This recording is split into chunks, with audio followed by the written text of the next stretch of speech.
Maraming ang Pilipino ang nagpapakita ng kanilang pagkadismaya sa pamamalakad ng kasalukuyang administrasyon ni Pangulong Ferdinand Bongbong Marcos.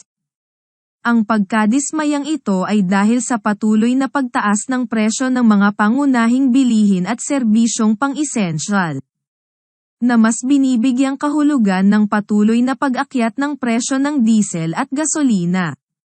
Ayon sa iilang mamamayan, mahirap na para sa mga ordinaryong Pilipino ang magkaroon ng magandang pamumuhay, lalo na ang mga kumikita ng minimum na sahod.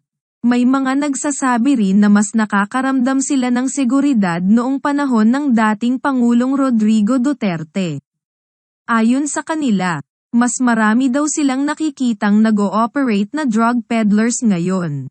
Sa pangkalahatan, mas gusto ng publiko ang pamumuno ni Pangulong Duterte dahil ito'y kanilang nararamdaman bilang mas responsible sa mga krisis at mga emerhensya.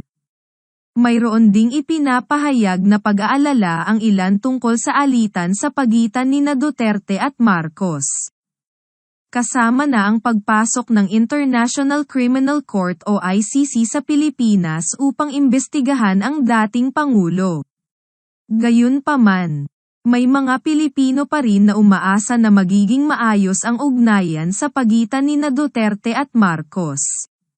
Ito ang mga kasalukuyang balita sa politika ng Pilipinas. Mangyaring ibahagi ang inyong opinyon sa komento sa ibaba.